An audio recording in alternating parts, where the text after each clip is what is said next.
وثيذي دي توالين تيكيو 5 سجلت بوسكي ديوث نتا ديويني ذا ناوية أيوث تمطوث قلان نتساث تسلويث ناغ تنمهال تماثوث نوين منقار أمنستي انترناسيونال تودسان وثان بات تاغيرلاند نا إن أورغانيزاسيون نون غوفرنمنتال انترناسيونال يتوسنن ذو مضال ذنتساث يهضرن سيسم ان الكندا امانه ثما فرانكوفونيس ناوي هضرن فرانسيس تاكيد مسا فرانس ايزابيل لونغلوا وماينير زول فلام. Voilà brièvement madame Langlois, je viens vous présenter en notre langue. Donc vous êtes la directrice générale de l'Amnesty International section francophone. Donc pour nos éditeurs de TQ5, notamment ceux qui sont outre-Atlantique, ça serait bien si vous nous racontez un peu c'est quoi l'Amnesty International. Oui, alors bonjour à toutes et à tous. Alors Amnesty International, c'est une ONG internationale, une organisation non gouvernementale internationale qui a eu 60 ans cette année. Le siège social est basé à Londres et puis il y a à peu près 70 Amnesty à travers le monde. Donc, on est un mouvement. Il y a d'ailleurs une organisation Amnesty International Algérie qui est basée à Alger. Habituellement, il y a une organisation par pays. Au Canada, on fait un peu exception étant donné la nature du pays. Donc, il y a Amnesty Canada francophone et Amnesty Canada anglophone. Alors, moi, je suis la directrice d'Amnesty International Canada francophone. Il y a 60 ans, lorsque nous sommes nés, notre mission était de défendre les prisonniers, les prisonnières d'opinion et graduellement et assez rapidement, donc la mission s'est élargie. Aujourd'hui, on défend l'ensemble des violations des droits, c'est-à-dire qu'on défend les personnes et les groupes qui sont lésés pour l'ensemble des droits, les droits humains ou les droits de l'homme encore en français, à travers le monde. Donc, que ce soit des droits civils et politiques ou des droits socio-économiques et culturels. Donc, voilà, ça nous en fait beaucoup. Et puis, on travaille dans tous les pays, y compris dans des pays comme le Canada. Merci Madame Langlois, كيد سلام مدام مساء Langlois جد نعرف حاجه كده تحواش كانت مصلحه تكون زمويين l'Amnesty International. Donc Madame Langlois, donc l'Amnesty International elle fait dans la promotion de la défense des droits de la personne humaine parce qu'en France on l'appelle droits de l'homme, mais ici c'est plus correct je trouve au Québec et au Canada des droits de la personne humaine et le respect de la Déclaration universelle des droits de l'homme. Notamment l'Amnesty milite pour la libération des prisonniers d'opinion, le droit à la liberté d'expression, l'abolition de la peine de la mer, etc., etc. Mais ce qui nous intéresse, nous, c'est beaucoup plus l'aspect prisonnier d'opinion. Et vous n'êtes pas sans savoir ce qui se passe actuellement en Algérie, avec la Kabylie notamment, à plus grande échelle l'Algérie, certes, mais la Kabylie, c'est elle qui a été très, très touchée par ces arrestations massives au nombre presque de 250. Et je vous ai envoyé les liens. L'agence d'information Kabyle Seoul, elle a donné toute une liste et aussi certains sites, une organisation qui travaille au niveau algérien qui est le comité de libération des détenus en Algérie. Donc, elle a comptabilisé tous les prisonniers. Ils sont de tout calibre. Hein. On trouve des universitaires, des enseignants, des journalistes, des écrivains, des animateurs de radio, les blogueurs, des membres de mouvements politiques et autres civils. Donc, ça serait bien si vous nous dites qu'est-ce que vous avez entamé dans ce sens-là, notamment les Kabyles ici à Montréal, au Canada d'une façon générale, aux États-Unis, ont entamé une série à Paris même, en Suisse, ils sont partis se plaindre au niveau de toutes les instances internationales, l'ONU, l'Amnesty International. Donc, où est-ce qu'on est de tout ça? Est-ce que vous êtes au courant de tout ça, Madame Langlois? En gros, oui. Après, ça dépend jusqu'où on va dans les détails. Cela étant dit, j'aimerais revenir sur la situation actuelle en Algérie. Oui, c'est vrai, il y a plus de 200 personnes actuellement qui sont emprisonnées et qui peuvent être considérées comme des prisonniers, des prisonnières d'opinion. Mais ça, je dirais que c'est la pointe de l'iceberg. L'enjeu est beaucoup plus gros et c'est une série de lois répressives, des changements au code pénal qui portent atteinte aux libertés et notamment au droit de manifester, de s'opposer, de se rassembler, au droit d'association, au droit de contestation, au droit d'exercer une opinion démocratique dans un contexte démocratique. Donc, c'est beaucoup plus large et ça touche l'ensemble de la population. Et donc, ça va au-delà des personnes qui sont actuellement emprisonnées et pour lesquelles Amnesty, d'autres organisations et la population algérienne vont se mobiliser pour revendiquer la libération de ces personnes-là. Mais il faut aussi aller là où le bas blesse et interpeller, et c'est ce qu'Amnesty fait, interpeller les autorités pour qu'elles soient conformes au droit international, voire même au droit algérien, au principe de base, le droit qui prévaut en principe en Algérie.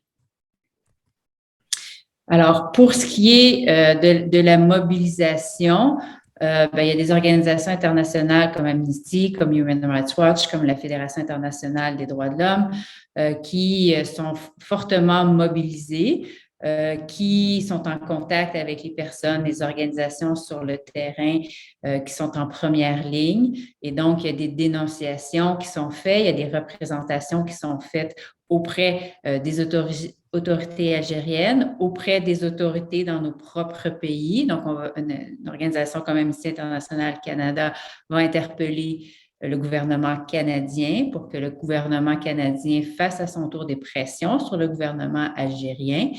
Demande des comptes. On va aussi interpeller les instances internationales et les mécanismes spéciaux, par exemple. Et on va être en communication avec ces personnes. Donc, il y a une série de représentations et de pressions qui se font au niveau national, binational, international.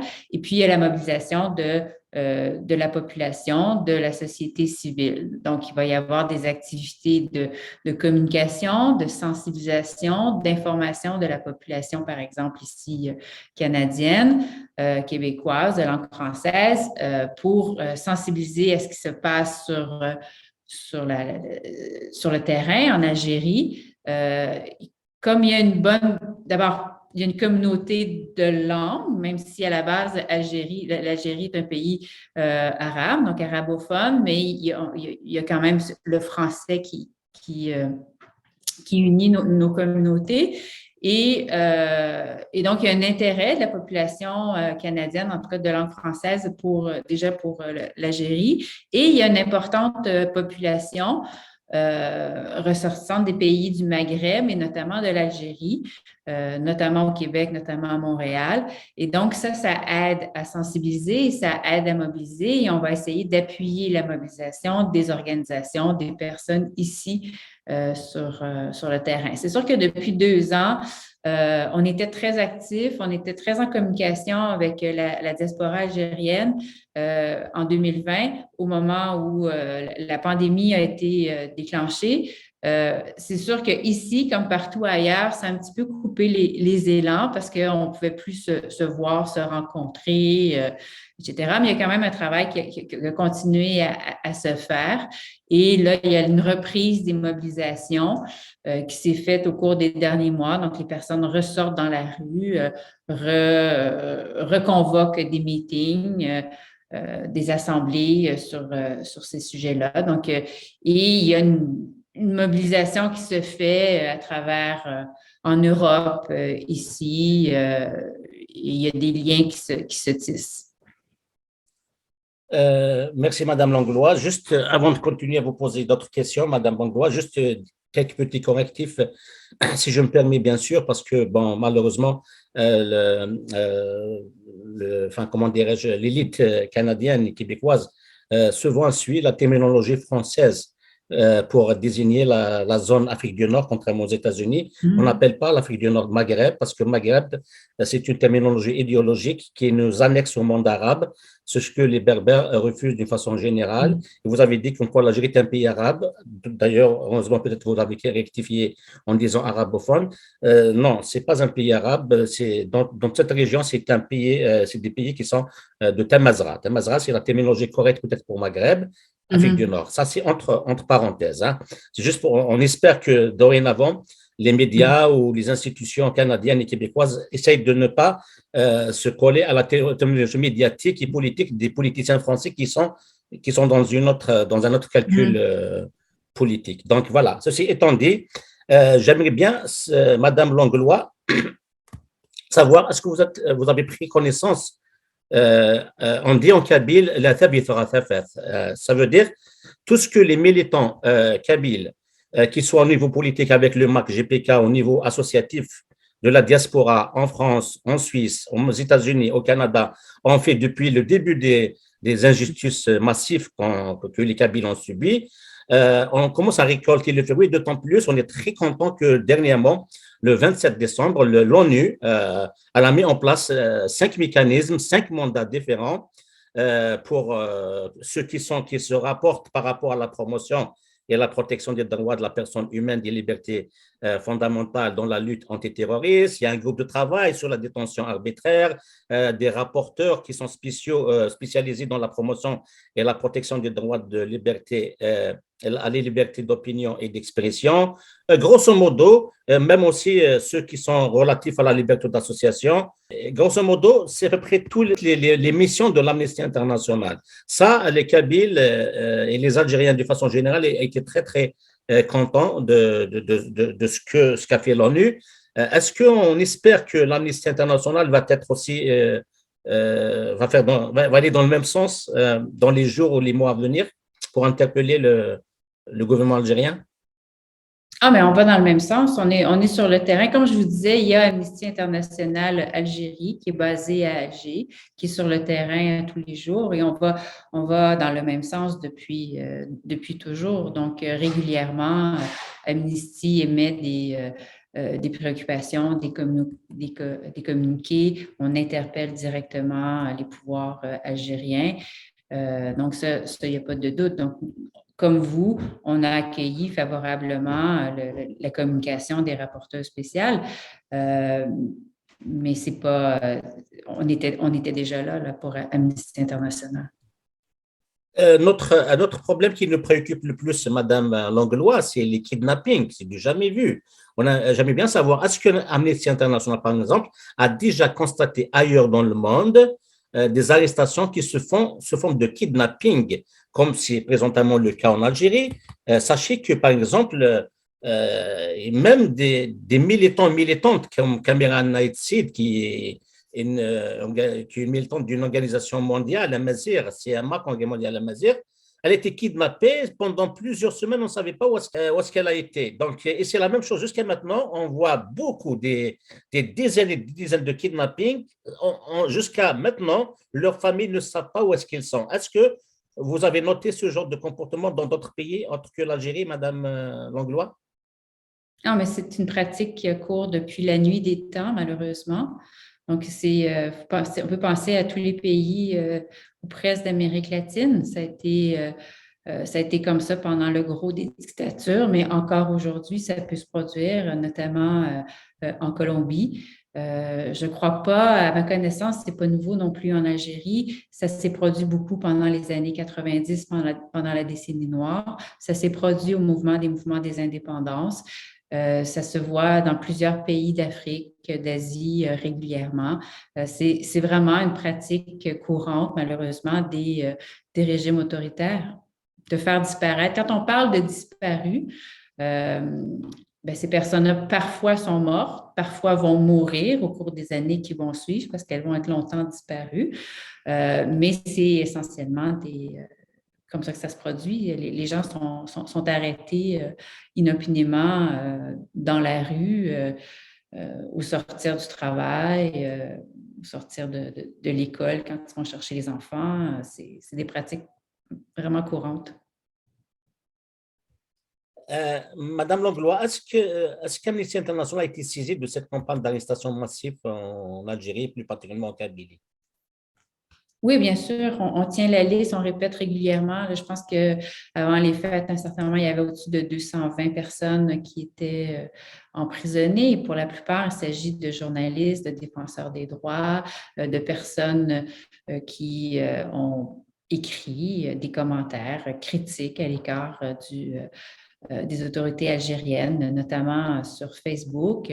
On est également extrêmement préoccupé par l'utilisation du terme terroriste et des accusations de terrorisme. Vous n'êtes pas sans savoir qu'il y a eu des changements au code pénal algérien à cet effet. La terminologie, elle est extrêmement vague, ça ratisse beaucoup trop large, c'est imprécis.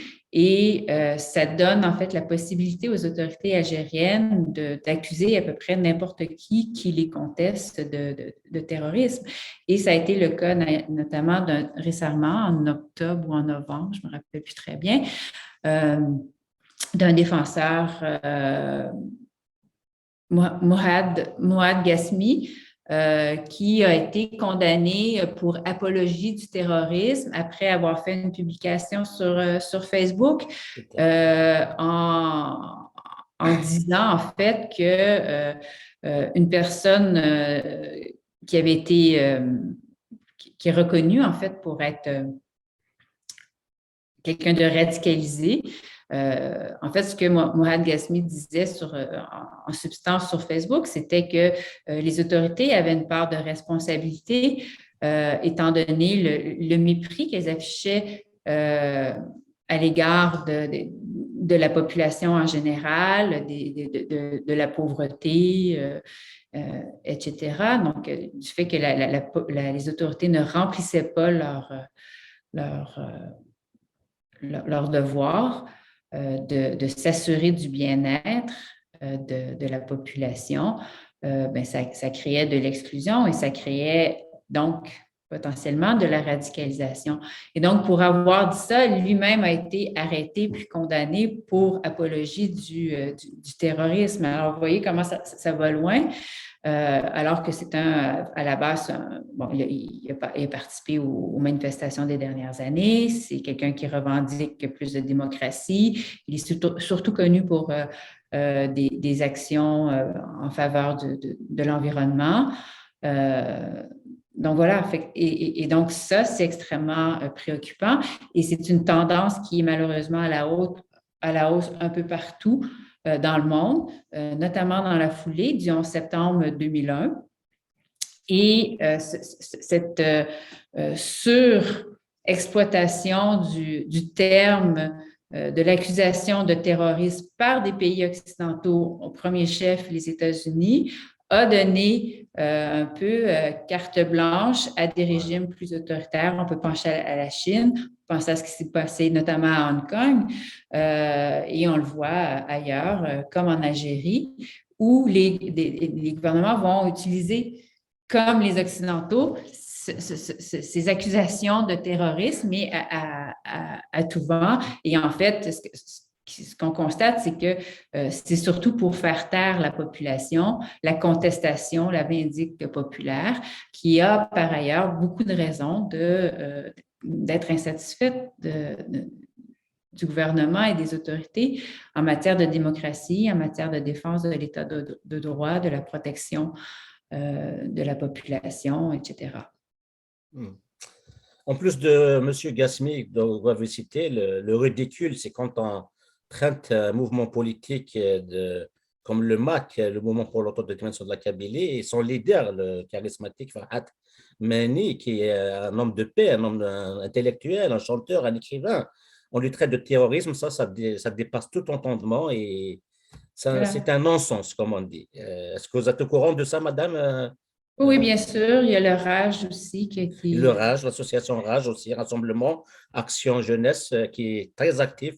Wahab, qui est passé d'abord ici, d'ailleurs ici au Canada, il a fait une formation, c'est quelqu'un de formidable. Son président, c'est incroyable. Donc, on traite tous ceux qui militent d'une façon pacifique comme des terroristes, ça n'a pas de sens. Non, non, mais vous avez tout à fait raison. Et donc, il y a parmi l'ensemble de ces 200 quelques personnes actuellement emprisonnées, pour l'essentiel, ce sont des personnes qui ont manifesté pacifiquement et qui ont exprimé un désaccord, voire un désaveu envers les autorités, ce qui est le fondement d'une démocratie qui fonctionne. Une démocratie qui fonctionne doit avoir un état de droit et l'état de droit doit en premier lieu permettre la liberté d'expression, d'association et de manifestation et donc de critique des autorités. Alors, après ça, il y a des balises, bien sûr. Ça ne peut pas se faire de façon violente. On ne peut pas tuer les gens, on ne peut pas blesser les gens physiquement, mais on a le droit de s'exprimer et d'être en désaccord. Et la base de ça, c'est de pouvoir exprimer des opinions qui peuvent être choquantes, y compris pour une partie de la population, une bonne partie de la population. C'est la base de la liberté d'expression, en fait. Sinon, si la liberté d'expression, c'était que d'exprimer des positions, des opinions qui sont consensuelles, on n'aurait pas besoin de liberté d'expression, on s'entend. Donc, la liberté d'expression, c'est pour permettre à ce que des opinions aussi marginales, choquantes, puissent s'exprimer de façon pacifique. Madame Langlois, il y a un mouvement de panique et de peur terrible qui s'est installé dans la population kabyle actuellement et il ne passe pratiquement aucune journée sans que les services d'insécurité, comme on les appelle en Kabylie, algériens, combinés, que ce soit BRI, gendarmes, militaires, ils se présentent dans des foyers, dans des maisons, sans taper à la porte parfois et agressivement, ils prennent des militants. Il y a un mouvement de panique généralisé qui se passe en Kabylie. Ma question est la suivante. Que pourraient faire les personnes qui n'ont pas été arrêtées et qui pensent être dans la mire du gouvernement de régime algérien? Écoutez, c'est une grande question que vous posez. C'est toujours le grand dilemme. On peut penser, encore une fois, aux dictatures qui ont sévi en Amérique latine, au Chili, en Argentine, au Brésil. On peut penser à ce qui se passe en Afghanistan, les femmes actuellement, etc. Donc, c'est rester ou partir, se protéger, continuer à se mettre en danger. Dans une telle situation, actuellement, en Algérie, les personnes notamment les personnes kabyles, qui continuent à manifester, qui continuent à exprimer leur désaccord, leurs revendications à l'égard des autorités, leur contestation à l'égard des autorités, se mettent en danger. Donc, après, on ne peut pas décider à la place des personnes si elles doivent ou non. C'est une décision qui appartient à chacun, chacune, d'accepter de se mettre en danger ou pas. On peut nous, de l'extérieur et ou de l'intérieur, quand on est une organisation, c'est appuyer ces personnes-là, les défendre au mieux. Mais on peut pas décider à la place de ces personnes-là. Ce qui va arriver souvent, c'est qu'il y a des réseaux à l'extérieur qui vont se constituer, les personnes vont partir et de l'extérieur vont continuer à militer pour des changements à l'intérieur des pays concernés. Donc, c'est très difficile. On ne peut pas... mais à partir du moment où, tant qu'il y aura de la contestation à l'intérieur, notre devoir à nous, c'est d'appuyer ces personnes-là et éventuellement, si elles devaient être emprisonnées ou menacées, de les défendre et de faire des pressions pour leur libération, pour leur sécurité, etc. Madame Langlois, ce qui est étonnant avec ce régime algérien, c'est que quand il s'agit des militants politiques pacifiques, ils savent où est-ce qu'ils sont, en détail. Mais quand il s'agit, par exemple, récemment, quelque chose qui a choqué toute la Kabylie, le frère d'une célèbre chanteuse kabyle, Malika Domran, elle a été agressée par des gens normaux comme ça. Et jusqu'à maintenant, ils savent, apparemment, hein, jusqu'à il y a quelques jours, on ne savait pas où est-ce qu'il se trouve l'agresseur. Et là, le régime algérien ne sait pas où est-ce qu'ils sont non plus. Donc, ce poids, deux poids, deux mesures, indique que vraiment, tout ce qui intéresse le régime algérien, c'est d'empêcher toute évolution vers une démocratie, vers la liberté d'expression. Qu'est-ce que vous en dites par rapport à ça? Je ne connais pas le cas spécifique. Cela étant dit, bien sûr, si c'est des tactiques qui ont cours régulièrement aussi. Donc, probablement qu'on peut supposer que les autorités savent très bien qui sont ces personnes-là. Elles ont peut-être même été commanditées par les autorités. Mais effectivement, vous avez raison, c'est pas la préoccupation des autorités algériennes en ce moment là, de veiller à la sécurité des citoyens, quels qu'ils soient et quelles que soient leurs opinions. Donc, s'il y a eu des agissements qui ont été portés à l'encontre d'une ou deux personnes qui sont des personnes qui embêtent les autorités, ben, ça se pourrait très bien que les autorités algériennes ne soient pas pressées d'agir. La question suivante, quels sont les recours possibles devant les instances internationales, notamment par rapport aux familles de ces personnes emprisonnées là injustement? Ben, les recours au niveau international, il n'y en a pas des tonnes. C'est-à-dire que c'est vraiment de la diplomatie. C'est-à-dire qu'on va en parler, on va dénoncer, on va demander des résolutions à l'encontre d'un État ou d'un autre. Donc là, il y a un travail de la société civile pour mobiliser les autorités nationales. Donc, par exemple, ici, le gouvernement canadien, pour que le gouvernement canadien pose des questions, fasse des déclarations, fasse un plaidoyer et rassemble d'autres États pour qu'il y ait des condamnations qui soient faites à l'égard des agissements des autorités algériennes, du gouvernement algérien. Bon, ça embête les gouvernements. Il n'y a personne qui aime ça, mais en même temps, chacun est souverain sur son territoire. Donc, c'est une question de pression, de jeu politique. Après ça, il peut y avoir, dans certains cas, on peut penser à l'Afrique du Sud, en quelque part, ça a fonctionné, ça a été long, mais il y a eu des pressions au niveau économique. L'Afrique du Sud était bannie des Jeux olympiques. Bon, je pense que c'est le pays où ça a été le plus loin, ça a été avec l'Afrique du Sud, les pressions internationales. Et ça finit, mais c'est long, c'est très, très long. Ça a fini par épuiser le régime d'apartheid de l'Afrique du Sud. Donc, après ça, sinon, mais des recours comme tels de condamnation où on va punir, on va agir, bien, il reste que la Cour pénale internationale. Et donc, là, il faudrait qu'il y ait des mandats d'arrêt démis contre les autorités algériennes. Et c'est beaucoup relié à des personnes qui, en position d'autorité, chef de l'armée, chef du gouvernement, auraient commis des crimes contre l'humanité, auraient commis donc là, on est à un autre niveau. Donc, au niveau international, ce qui peut être fait, c'est ce qui est déjà fait. Ça peut être intensifié.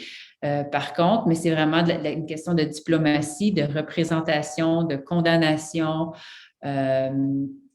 et d'exigence au niveau des États vis-à-vis de l'État algérien, de respect des droits humains en échange de la poursuite de contrats commerciaux. Donc voilà, c'est pas très... c'est vraiment une question ça se joue davantage au niveau de l'opinion publique nationale et de l'opinion publique internationale.